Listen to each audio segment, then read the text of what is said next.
You know that feeling, right? When you're in an argument and you're looking at the exact same set of facts as the other person, but you're seeing completely different realities? It's baffling. You're thinking, how can they not see what's so obvious? Well, today we're going to dive into a text that offers a really profound answer to that puzzle. It suggests the problem isn't the facts at all, but a kind of blindness that keeps us from seeing them clearly. So let's get into it. The text we're looking at introduces what it calls a peculiar blindness. And no, this isn't about your eyesight. It's more a condition of the mind, and maybe even the heart, that simply prevents people from perceiving what others consider to be self-evident truth. And that really brings us to the big question here. Why? Why does this happen?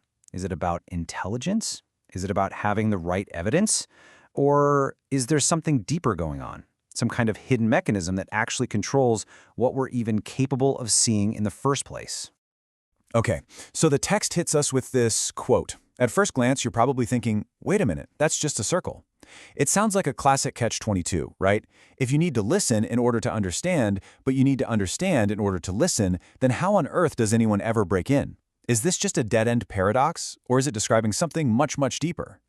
This is where we really get to the heart of it. We're going to unpack this thing, and the key, the absolute key, is to stop seeing it as a logical puzzle. It's not. It's actually a description of a really powerful feedback loop, one that governs our ability to comprehend new ideas. So let's reframe this. Forget logic for a second. This is about our internal posture, our disposition. The text is arguing that it all comes down to our fundamental willingness to be open, and that one attitude either opens us up or shuts us down in a cycle that just keeps reinforcing itself. And to really get this, we have to get the definitions right. See, in this context, listening isn't just, passively hearing sound. It's an active state of humility. It's a choice to be receptive. And understanding isn't just processing data in your brain. It's presented as the result of receiving new insight, what the text calls a spiritual light, which can only get in when we're in that humble listening mode. And get this feedback loop isn't static. It's not just sitting there. It's a dynamic spiral that is always moving in one of two directions. You're either spiraling up into greater and greater illumination, or you're spiraling down into greater hardness and incomprehension. So you can really see the two paths laid out here. The upward spiral is a beautiful cycle, really. A little willingness to listen allows some light in, which grants a little understanding. That positive experience makes you even more willing to listen, and the cycle repeats, building on itself. But the downward spiral is the exact opposite.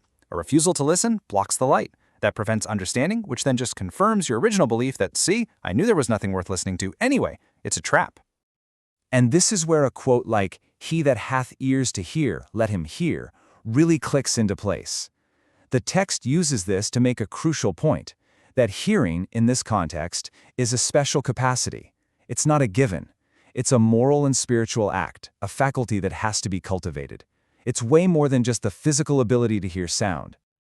Okay, so if someone's stuck in that downward spiral, how do they get out? Is it hopeless?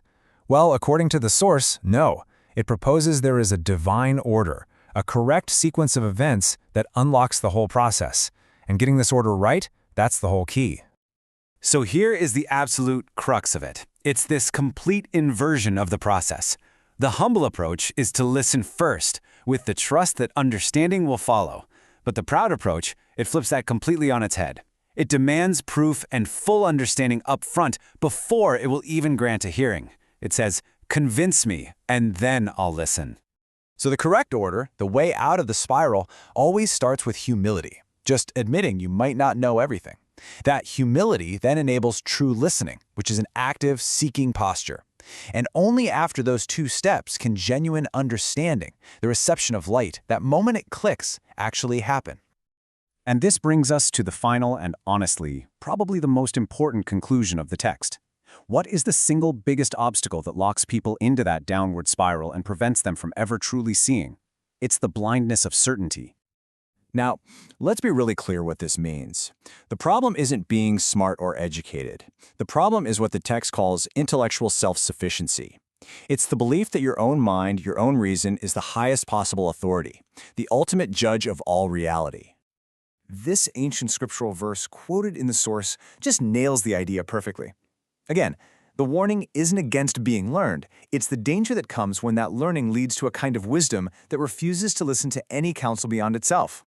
And this, right here, is the ultimate tragedy described in the text. An intelligent mind that is closed off by its own certainty uses its greatest asset, its sharpness, to build fortifications against the very thing that could grant it deeper vision. It becomes a prisoner of its own intellect. So, we'll end with this question to chew on. What if the most significant obstacle to our own growth and understanding isn't our ignorance?